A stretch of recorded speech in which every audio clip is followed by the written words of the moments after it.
The January sale is still going, and after I've made almost every different video price point on deals and sales and games that you could pick up for $5, $10, $20, $15, at this point, I think I've tapped out of price points, but I did want to make a video about hidden gems on the sale. These are games that might not have necessarily fitted into one of those other videos. They're not necessarily the best deals and bargains, but there's a bunch of games here that you probably won't have heard of or you may have overlooked, and I kind of want to highlight some of them. And it's not because they're the best deals available, but it's more because these games do deserve some love because there's some really good games in here. So let's dive in and take a look at them.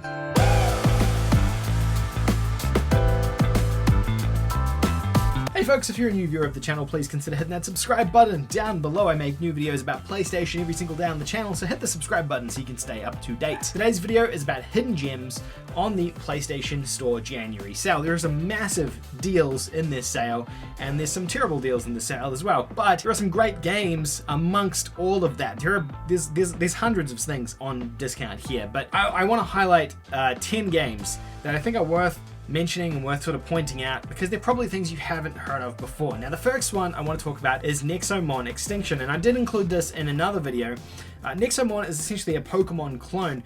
Now, this game here, when it came out, it definitely went under a lot of people's radar. I didn't see any attention to this game whatsoever, and it's really surprising considering we don't really see a ton of Pokemon clones on PlayStation hardware. In fact, up until now, I'm really hard pressed to think of a decent Pokemon clone except for Nexomon and Temtem that have come out on PlayStation. I'm pretty sure Nintendo have kept that thing kind of locked down in terms of Pokemon clones. I mean, I guess Pokemon already does things so well, it's sort of hard to justify doing one, but Nexomon, you move around. There's open world map, very similar to how you move your trainer around in Pokemon. You collect these creatures on Nexomons, which are basically your Pokemons. You then battle other trainers and leaders. You evolve them. You train them. You give them different abilities. It's essentially identical to Pokemon in every single way. It's $15, so it's not a huge investment. It's about 25% off, so you know it's not the biggest deal per se, but it is a game I think worth highlighting because a lot of people probably haven't heard of it. A Hat in Time is another game I have talked about as well. This one here is a mascot plat, which is a genre of games that I really do love. A Hat in Time is very similar to Mario 64, maybe a little bit of Banjo-Kazooie in there. It's a collectathon mascot platformer, 3D mascot platformer, I should say. Yeah, that's probably all there really is to it. It's $20 or $20.99. And it's an indie game at the end of the day. It's not a AAA or big budget AAA game, but as a platformer, I don't think it really needs to be. I think a lot of the really great mascot platformers, I mean, of course, except for Mario and Crash and Spyro and things like that, have been indie games over the past 10 years or so, just because they're the only ones taking the risk to develop these kind of games. The guys who made this, I believe they started with a Kickstarter of some sort, but they clearly love mascot platformers from that PS1 and N64 generation of games, hence why they were so heavily inspired to produce and make A Hat in Time. Blasphemous is another game I did include in another video as well, and this is a 2D Metroidvania or Castlevania style I guess hack and slash game. It's very, very stylish in terms of how it's presented, in terms of the game design and the gameplay in there as well. It's very brutal. It does focus very heavily on the combat and the brutality of the combat, which I've cut out of the trailer so that I don't get demonetized. The game itself, though, plays very, very similar to a Castlevania style game, except the music is very different and the combat or the viciousness of the combat is very different. But you do play against, you battle against bosses, you progress through this giant open world. Yeah, it's if you're into one of those Metroidvania style, if you're looking for a Metroidvania style game, I should say, then I would check this one out. It's pretty cheap as well. This one actually is pretty cheap, $12.49. 50% off, so that's not a bad deal for a game like this. Next up is Fade to Silence. Now, this is one that I guarantee a lot of you haven't heard of. It's $10.49. It's a third-person action game. It's actually published by THQ, which I only realized maybe a month or two ago when I talked about it in another video. This game here, I played it when it came out last year. It's an action adventure game, but the entire premise of the game is survival. You have to fight against these monsters and creatures and this sort of snowy, icy tundra, at least for the most part. And it's an interesting little game. It's a AA style game, being a THQ game, so know what you're getting in for when you purchase it. But for $10, you're getting a relatively solid, unheard of AA action game. And I mean, you can expect the jank that comes with that, but pretty cool game to go and check out. Next up, we have another Metroidvania game, Axiom Verge. And look, I might be a little bit biased with these hidden gems, but I really like, you know, platformers. I like Metroidvania style games. I like action adventure style games. So that's why the list looks like this.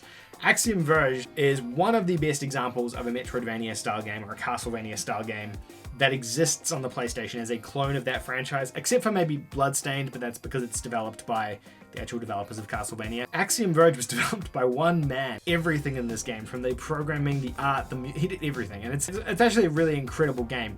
It's a sci-fi based Metroidvania, so it's not that sort of gothic fantasy style that a lot of those games take. This one obviously leans more into the Metroid style of that genre, and Axiom Verge is awesome. This game is absolutely top notch, and if you're into these 2D games, you're into this genre at all, it's absolutely worth checking out and worth playing. You'll be blown away by the quality of this game, considering it was only developed by one person as well, and I think that's very impressive for a game like this. $7.99 used to be $20, so it's 60% off. But the game, you know, the game came out in 2014, 2015, I think, so it is a little bit older at this point, and I think it's just been doing the rounds, releasing on other platforms over the last couple of years. Red Faction Guerrilla Remastered, and that name is horrific. The name's horrendous. Red Faction, you guys might remember it as a franchise on the PS2 and then the PS3, I believe. It focused really heavily on destructibility, so the environments were really destructible, and this was before that became really commonplace. I know this generation, a lot of destructibility and environments and buildings being knocked down and stuff is pretty common. Back then, it wasn't super common, hence why this was kind of special at the time. You play as this colony of people that live on Mars, and they're setting up this colony, I suppose is the best way of saying it. It's a third-person shooter at heart. You know, so it's got a lot of mechanics associated with that in it too, but the core thing here is destructibility. This one here is the best one in the franchise as well. There was a number of them that came after it that just kind of sucked, and a number of them that came before it that also kind of sucked, so this was the only one worth remastering. It's a THQ published game again, so you're getting that sort of AA mid-tier game, so know what you're expecting when you go in. Not indie, but mid-tier, not AAA. White Day, a labyrinth named School. This is a super weird survival horror game that came out. It's a slightly older one as well, coming out in 2017 initially.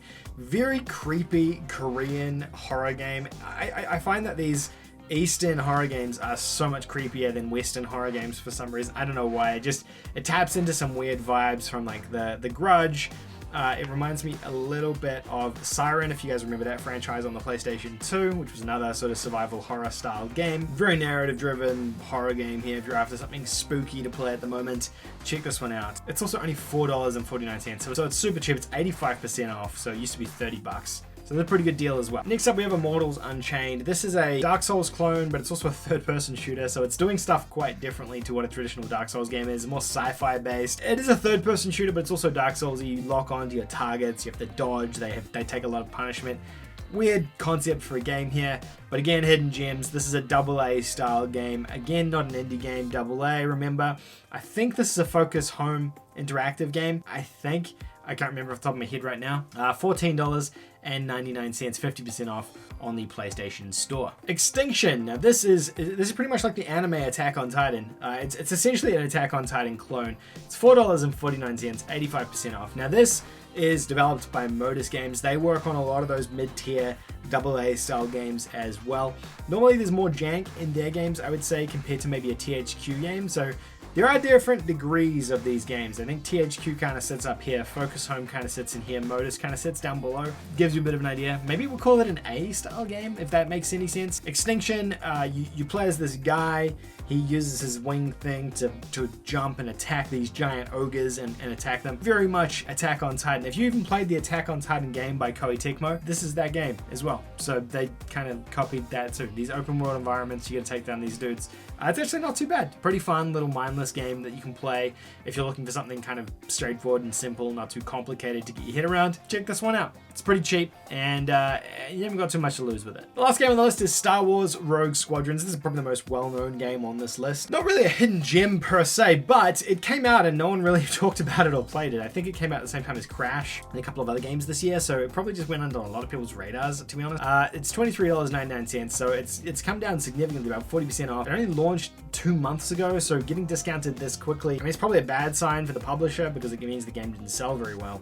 But good sign for us because it means we can pick it up cheaper. Star Wars Squadrons is a remake of a old school Star Wars flight sim style game, or Squadrons style game, where you're in the you're piloting starships. I'm not a massive Star Wars guy. I mean, I like Star Wars, but I'm not up with the lingo of Star Wars. But you're piloting a starship. It's not one of the ones where you're on the ground shooting or wielding a lightsaber or anything like that. The whole game you're in a starship. Pretty cool ship combat game here, or space fighter style game here. It looks really good, plays really well.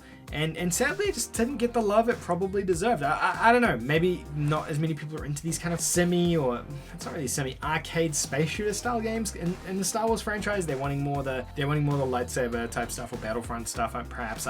I'm not really sure. There was 10 hidden gems, so to speak, available on the January sale. Now, there's obviously a lot more games that are probably worth mentioning, to be fair, but I don't want to make the video too long, and I kind of wanted to focus it on games that I was a bit more familiar with, games that I've either played or that I can kind of vouch for, just because it makes it a bit more easy for me to then recommend things to you guys. I'm sure there's a bunch more hidden gems here that I haven't talked about in any of my other videos. That'd be awesome if you guys could recommend them in the comment section down below so other people can check them out as well. So if you do have any specific games you think are really exceptional, or you like any of these games in particular, I'd love to hear from you down below. But that's all really, guys. If you enjoyed the video, give it a thumbs up. If you didn't enjoy it, just give it a thumbs down. And I'll see you guys on tomorrow's video. I have one more video about the January sale coming out tomorrow, so stay tuned for that. And then we're done with January sale videos. So yeah, thanks so much for watching. See you later.